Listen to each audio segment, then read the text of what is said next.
സെക്രട്ടേറിയറ്റിന് മുന്നിലെ ആശാപ്രവർത്തകരുടെ സമരത്തിൽ പ്രതികരിച്ച് മന്ത്രി വി ശിവൻകുട്ടി. സമരം തീർക്കാൻ സർക്കാർ പരമാവധി വിട്ടുവീഴ്ച ചെയ്തു. ഇതിനപ്പുറം വിട്ടുവീഴ്ച ചെയ്യാനാകില്ലെന്നും മന്ത്രി വി ശിവൻകുട്ടി. അവരുമായി സംസാരിച്ചു. അവർ നൽകിയ നിവേദനം കൈപ്പറ്റി ഞങ്ങൾ ഗവൺമെന്റ് ഒന്നുകൂടെ ആലോചിക്കാമെന്ന് പറഞ്ഞു. ആ നിലയിൽ സൗഹാർദ്ദപരമായാണ് ഇപ്പോൾ പിരിഞ്ഞിരിക്കുന്നത്. ഇതിൻ്റെ ഒരു ധാരണ ഉണ്ടാക്കിയിട്ട് മതി. 5 പ്രാവശ്യം ആരോഗ്യവകുപ്പ് മന്ത്രി കൂടിക്കാഴ്ച നടത്തി, 2 പ്രാവശ്യം കേന്ദ്ര ഗവൺമെന്റിനെ കാണാൻ വേണ്ടി പോയി. ഇത്രയധികം ഒരു സമരം ഒത്തുതീർപ്പാക്കുന്നതിന് വേണ്ടി ഒരു മന്ത്രി ഇനിഷ്യേറ്റീവ് എടുക്കുക എന്ന് പറഞ്ഞാൽ ഏറ്റവും വലിയ കാര്യം തന്നെയാണ്. സംസ്ഥാന ഗവൺമെന്റ് ഏറ്റവും അധികം വിട്ടുവീഴ്ച ചെയ്തുകൊണ്ടുള്ള ഒത്തുതീർപ്പ് വ്യവസ്ഥകളാണ് അവതരിപ്പിക്കപ്പെട്ടിട്ടുള്ളത്. ഏത് ഗവൺമെന്റ് ആയിരുന്നാലും ഇതിനപ്പുറം ഒരു വ്യവസ്ഥ ഉണ്ടാകാൻ വേണ്ടി പോകുന്നില്ല. സൂര്യഗായത്രിയാണ് വിവരങ്ങളുമായി ചേരുന്നത്. സൂര്യ, സർക്കാരിന്റെ ഭാഗത്തു നിന്നും പരമാവധി വിട്ടുവീഴ്ച ചെയ്തു എന്നാണ് മന്ത്രി വി ശിവൻകുട്ടി അടക്കം പറയുന്നത്. എന്നിട്ടും എന്തുകൊണ്ട് സമരക്കാരുടെ, ആശാപ്രവർത്തകരുടെ ആവശ്യങ്ങൾ അംഗീകരിക്കപ്പെടുന്നില്ല എന്നുള്ളൊരു ചോദ്യമാണ് ഇപ്പോൾ ഉയർന്നത്.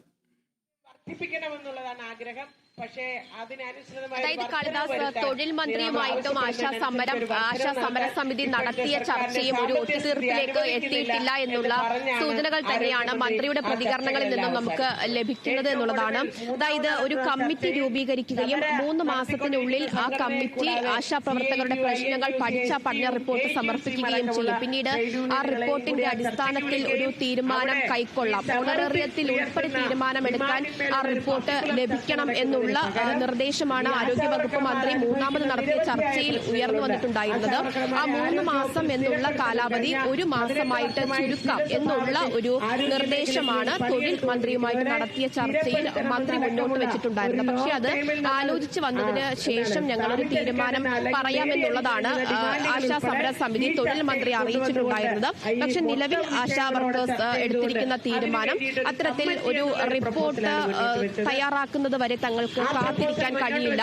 നിലവിൽ അവർ ഉന്നയിക്കുന്ന അടിസ്ഥാന ആവശ്യങ്ങളായ ഓണറേറിയം വർധനവിലും അതുപോലെ തന്നെ വിരമിക്കൽ ആനുകൂല്യം പ്രഖ്യാപിക്കുന്നതിലും ഒരു തീരുമാനം അത് സർക്കാരിന്റെ ഭാഗത്തു നിന്നുണ്ടായി കഴിഞ്ഞാൽ മറ്റ് റിപ്പോർട്ട് ഉൾപ്പെടെയുള്ള കാര്യങ്ങൾ തയ്യാറാക്കുന്നതും മറ്റ് ആവശ്യങ്ങൾ ചർച്ച ചെയ്യുന്നതിനും തങ്ങൾക്ക് ഒരു കുഴപ്പവുമില്ല. തങ്ങൾ അത് അംഗീകരിക്കുന്നു എന്നുള്ള കാര്യം തന്നെയാണ് ഈ ആശാപ്രവർത്തകർ പറഞ്ഞിട്ടുണ്ടായിരുന്നത്. എന്തായാലും തൊഴിൽ മന്ത്രിയുടെ ഒരു വിശദീകരണം കൂടി ഈ വിഷയത്തിൽ ഉണ്ടായിട്ടുണ്ട്. അതിന് നമുക്കൊരു പ്രതികരണം ആശാ സമരസമിതിയുടെ ഭാഗത്തു നിന്ന് തന്നെ തേടേണ്ടതായിട്ടുണ്ട്. ചേച്ചി, തൊഴിൽ മന്ത്രി കുറച്ചു മുമ്പ് പ്രതികരിച്ചിട്ടുണ്ടായിരുന്നു. ഇതിലും അധികം ഒരു സമരം ഒത്തുതീർപ്പാക്കുന്നതിന് വേണ്ടി ഒരു സർക്കാരിനും ഒരു ആരോഗ്യ വകുപ്പിനും വിട്ടുവീഴ്ച ചെയ്യാൻ കഴിയില്ല എന്നുള്ളതാണ് മന്ത്രി പറഞ്ഞിട്ടുണ്ടായിരുന്നത്. മന്ത്രിയുടെ ചർച്ച കഴിഞ്ഞ് വലിയ പ്രതീക്ഷയോടെയാണ് നിങ്ങൾ ഇറങ്ങി വന്നിട്ടുണ്ടായിരുന്നത്. ഇപ്പൊ എന്ത് തോന്നുന്നു? അല്ല, എന്ത് വിട്ടുവീഴ്ചയാണ് ചെയ്തത് സർക്കാർ? ഓണറേറിയത്തിന്റെ കാര്യത്തിൽ ഒരു വിട്ടുവീഴ്ചയും ചെയ്തിട്ടില്ല.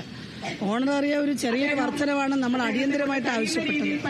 ആ വിഷയത്തിൽ ഒരു വിട്ടുവീഴ്ചയും ചെയ്തിട്ടില്ല എന്നാണ് ഞാൻ മനസ്സിലാക്കുന്നത്. ഇനി ഓണറേറിയം എന്തെങ്കിലും പ്രഖ്യാപിച്ചോ എന്ന് എനിക്കറിയില്ല ഇതിനിടയിൽ. പക്ഷേ ഇത് വളരെ ന്യായമായ ഒരു ഡിമാൻഡാണ്.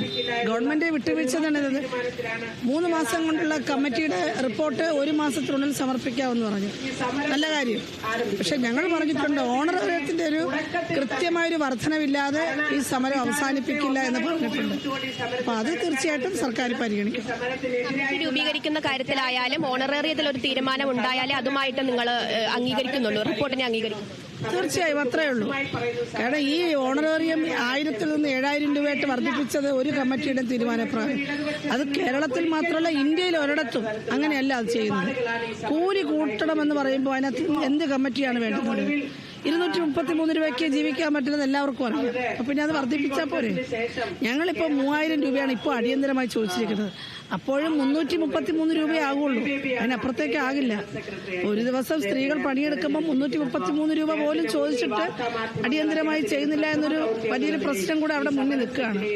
അതുകൊണ്ട് അവസാനിക്കണമെന്നല്ല, അത് തുടർന്ന് കൃത്യമായ ഒരു ഇടവേളയിൽ വലിയ വർധനവ് ആവശ്യമുണ്ട്. പൗരസാഗരം ഉൾപ്പെടെയുള്ളവർ ഇനിയിപ്പോൾ നിങ്ങൾ നടത്താം. തീർച്ചയായിട്ടും കേരളത്തിന്റെ പൗരസമൂഹം ഏറ്റെടുക്കുകയാണ്. കാരണം ആശാ വർക്കർമാർ 2 മാസമാവുകയാണ് ഈ സമരമായിട്ട് വന്നിട്ട്. എന്താണ് ചെയ്യേണ്ടത്? ഗവൺമെന്റ് ചെയ്യുന്നില്ല. അപ്പൊ കേരളത്തിലെ ജനങ്ങൾ ഈ സമരത്തോടൊപ്പം പങ്കെടുക്കും.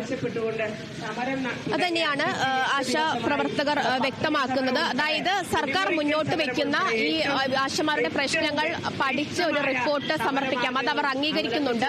1 മാസമായിട്ട് ചുരുക്കി നൽകാമെന്ന് തൊഴിൽ വകുപ്പ് മന്ത്രി പറഞ്ഞ ഒരു നിർദ്ദേശത്തെയും അവർ സ്വീകരിക്കുന്നുണ്ട്. പക്ഷേ അടിയന്തരമായിട്ട് ഓണറേറിയം വർധനവ് അത് നേരത്തെ അവർ 21,000 ഉയർത്തണം, 7,000-ൽ നിന്ന് 21,000 ഉയർത്തണം എന്നുള്ളതാണ് അവർ പറഞ്ഞിട്ടുണ്ടായിരുന്നെങ്കിൽ ഇപ്പോൾ അവർ മുന്നോട്ട് വെക്കുന്നത് ഒരു 3,000 രൂപയെങ്കിലും ഓണറേറിയത്തിൽ വർദ്ധിപ്പിച്ചു നൽകുകയും വിരമിക്കൽ ആനുകൂല്യത്തിൽ ഒരു അന്തിമമായിട്ടുള്ള തീരുമാനം പറയുകയും ചെയ്തു കഴിഞ്ഞാൽ മറ്റ് പ്രശ്നങ്ങളൊക്കെ തന്നെ പഠിച്ച് പതിയെ അത് പരിഹരിച്ചാൽ മതിയാകും, കമ്മിറ്റി ഉൾപ്പെടെ രൂപീകരിച്ചോട്ടെ എന്നുള്ള തീരുമാനമാണ് ആശാപ്രവർത്തകർ പറയുന്നത്. എന്തായാലും 2 ദിവസം കൂടി കഴിഞ്ഞാൽ ആശാപ്രവർത്തകർ രാപ്പകൽ സമരം തുടങ്ങിയിട്ട് 2 മാസം എത്തുമെന്നുള്ളതാണ്. നിരാഹാര സമരം തുടങ്ങിയിട്ട് ഇന്നിപ്പോൾ 20ാമത്തെ ദിവസമാണ്. ഇനിയും സമരവുമായിട്ട് മുന്നോട്ട് പോകാൻ തന്നെയാണ് ആശാപ്രവർത്തകർ തീരുമാനിച്ചിരിക്കുന്നത്. 12ാം തീയതി ഒരു പൗരസാധനം, അതായത് സംസ്ഥാനത്തെ വിവിധ സാംസ്കാരിക സാമൂഹിക മേഖലകളിൽ പ്രവർത്തിക്കുന്ന എല്ലാവരെയും അണിനിരത്തിക്കൊണ്ട് ഒരു പൗരസാധനം എന്ന പരിപാടി ആശാപ്രവർത്തകർ സംഘടിപ്പിക്കുന്നുണ്ട്. അങ്ങനെ സമരവുമായിട്ട് ആശാപ്രവർത്തകർ മുന്നോട്ട് പോവുകയാണ്. ഇനി ഒരു അനുനയ ചർച്ച ഉണ്ടാകില്ല എന്ന തരത്തിലുള്ള സൂചനകളാണ് ആരോഗ്യ വകുപ്പിന്റെ ഭാഗത്ത് നിന്ന് ഉണ്ടാകുന്നത്. പരമാവധി സർക്കാരും അതുപോലെ തന്നെ മറ്റ് ആരോഗ്യ വകുപ്പും തൊഴിൽ വകുപ്പും ഒക്കെ തന്നെ ആശാപ്രവർത്തകരുടെ കാര്യത്തിൽ വിട്ടുവീഴ്ച നടത്തി. ഇതിലും അധികം ഇനി ഒന്നും ചെയ്യാനില്ല എന്നുള്ളതാണ് തൊഴിൽ വകുപ്പ് മന്ത്രിയും കുറച്ചു മുമ്പ് പറഞ്ഞു വെച്ചിട്ടുണ്ടായിരുന്നത്. ഇനി എന്താകും ഈ സമരത്തിന്റെ ഭാവി എന്നുള്ള കാര്യമാണ് ഇപ്പോഴും ഉത്തരം കിട്ടാതെ ബാക്കി നിൽക്കുന്നത്. സംസ്ഥാന സർക്കാരിന്റെ ഭാഗത്തു നിന്നും തങ്ങൾക്ക് പരമാവധി ചെയ്യാനുള്ളതെല്ലാം ചെയ്തു എന്നാണ് വ്യക്തമാക്കിയത്. അപ്പോൾ സംസ്ഥാന സർക്കാർ കൈവിട്ട സാഹചര്യത്തിൽ ഇനി അങ്ങോട്ട് കേന്ദ്ര സർക്കാരിനെ സമീപിക്കാനുള്ള നീക്കവും ആശാപ്രവർത്തകർ നടത്തുമെന്ന് കരുതാം അല്ലേ? നടത്തിയിട്ടുള്ള ആളുകൾ മുന്നിലിരിക്കുകയാണ്. അപ്പോ കാളിദാസ്, നിലവിൽ അവർ ഉന്നയിക്കുന്ന ഓണറേറിയം വർധനവിലും അതുപോലെ തന്നെ വിരമിക്കൽ ആനുകൂല്യം പ്രഖ്യാപിക്കലും ഒക്കെ ഒരു അന്തിമ തീരുമാനം കൈക്കൊള്ളേണ്ടത് സംസ്ഥാന സർക്കാരാണ്. അതുകൊണ്ടാണ് സംസ്ഥാന സർക്കാരിനെതിരെ അതിരൂക്ഷമായ പ്രതിഷേധവും സമരവും ഒക്കെ തന്നെ ആശാപ്രവർത്തകർ നടത്തിപ്പോരുന്നത്. ഇൻസെന്റീവ് ഉൾപ്പെടെയുള്ള കാര്യങ്ങളിൽ ഒരു തീരുമാനം എടുക്കാൻ മാത്രമേ കേന്ദ്ര സർക്കാരിന് കഴിയുകയുള്ളൂ എന്നുള്ളതാണ്. ഇവരുടെ സമരം നടക്കുന്ന ഘട്ടത്തിൽ തന്നെ കേന്ദ്ര ആരോഗ്യമന്ത്രി JP നദ്ദ ഇൻസെന്റീവ് ഉൾപ്പെടെയുള്ള കാര്യങ്ങളിൽ വർധനവ് ഉണ്ടാക്കി നൽകാം, അനുകൂലമായിട്ടുള്ള തീരുമാനം എടുക്കാം, പ്രശ്നങ്ങൾ പരിഹരിക്കും എന്നുള്ള കാര്യം അറിയിച്ചിട്ടുണ്ടായിരുന്നു. എന്തായാലും നിലവിൽ അവർ ഉന്നയിക്കുന്ന അടിസ്ഥാന ആവശ്യങ്ങളിൽ തീരുമാനം കൈക്കൊള്ളേണ്ടത് സംസ്ഥാന സർക്കാരാണ്. പക്ഷേ സംസ്ഥാന സർക്കാർ എത്തരത്തിലുള്ള സമീപനമാണ് സ്വീകരിക്കുന്നത് എന്നുള്ളതാണ് ആരോഗ്യവകുപ്പിന്റെയും തൊഴിൽ വകുപ്പിന്റെയും ഭാഗത്തു നിന്നൊക്കെ നമ്മൾക്ക് ഈ കഴിഞ്ഞ മണിക്കൂറിലധികം കാണാൻ സാധിച്ചിട്ടുണ്ടായിരുന്നു. ഇതിലും അധികം ഒരു സർക്കാരിനും ഒരു സമരം ഒത്തുതീർപ്പാക്കുന്നതിനും കൂടുതലായിട്ടൊന്നും ചെയ്യാൻ കഴിയില്ല. പരമാവധി വിട്ടുവീഴ്ച ആശാപ്രവർത്തകർക്ക് വേണ്ടി നടത്തി കഴിഞ്ഞു എന്നുള്ളത് തന്നെയാണ് തൊഴിൽ വകുപ്പ് വ്യക്തമാക്കുന്നത്. സൂര്യ, പക്ഷേ ഈ ഒരു ഇൻസെന്റീവിന്റെ കാര്യത്തിൽ നീക്കുപോക്ക് ഉണ്ടാക്കാൻ അല്ലെങ്കിൽ ഒരു തീരുമാനം എടുക്കാമെന്ന് JP നദ്ദ പറഞ്ഞപ്പോൾ പോലും അതിനുശേഷം ഒരു നടപടി പോലും കേന്ദ്രത്തിന്റെ ഭാഗത്തുനിന്ന് പോലും ഉണ്ടായിട്ടില്ല.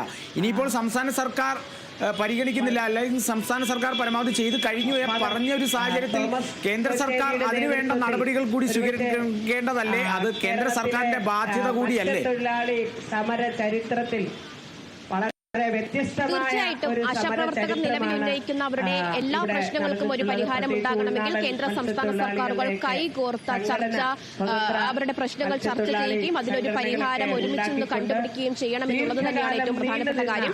ആരോഗ്യവകുപ്പ് മന്ത്രി വീണ ജോർജ് JP നദ്ദയുമായിട്ട് കൂടിക്കാഴ്ച നടത്തി വന്നതിന് ശേഷമാണ് മൂന്നാമതൊരു ചർച്ചയ്ക്ക് അവരെ വിളിച്ചിട്ടുണ്ടായിരുന്നത്. ആ ചർച്ചയിൽ ഒരു പരിഹാരം ഉണ്ടാകുമെന്ന പ്രതീക്ഷയിലാണ് ആശാപ്രവർത്തകർ പോയിട്ടുണ്ടായിരുന്നത്. പക്ഷേ പുതിയതായിട്ടൊരു നിർദ്ദേശം മുന്നോട്ട് വെച്ചത് ഈ കമ്മിറ്റി രൂപീകരിക്കാം, കമ്മിറ്റി വിശദമായിട്ട് നിങ്ങളുടെ പ്രശ്നങ്ങൾ പഠിക്കട്ടെ എന്നുള്ളതാണ്. അതല്ലാതെ ഒരു പ്രശ്നപരിഹാരം എന്നോണം, ഒരു പ്രത്യക്ഷ പ്രശ്നപരിഹാരം എന്നോണം ഒന്നും തന്നെ ആരോഗ്യവകുപ്പിന്റെ ഭാഗത്തു നിന്നും ഉണ്ടായിരുന്നില്ല.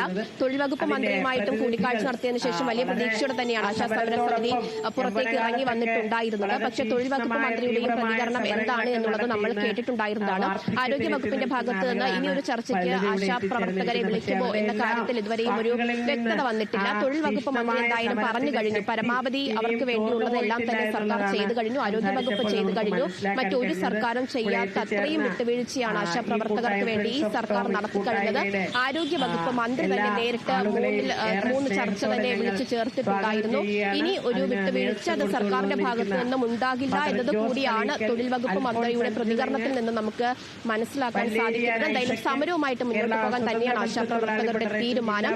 12ാം തീയതി അവർ പൗരസാഗരം എന്നൊരു പരിപാടി സംഘടിപ്പിക്കുന്നുണ്ട്. രാപ്പകൽ സമരവും അതുപോലെ തന്നെ അനിശ്ചിതകാല നിരാഹാര സമരവും ഇതിനോടൊപ്പം തന്നെ സെക്രട്ടേറിയറ്റിന് മുന്നിൽ തുടരുകയും ചെയ്യുകയാണ്. ഓണറേറിയത്തിൽ ഉൾപ്പെടെ ഒരു നിലപാട് മാറ്റം സംസ്ഥാന സർക്കാരിന്റെ ഭാഗത്ത് ഉണ്ടാകാത്ത സമരത്തിൽ നിന്ന് പിന്നോട്ടില്ല എന്നുള്ളത് തന്നെയാണ് ആശാപ്രവർത്തകർ വ്യക്തമാക്കുന്നത്. ശരി, സൂര്യഗായത്രിയാണ് ആശാ സമര വേദിയിൽ നിന്നും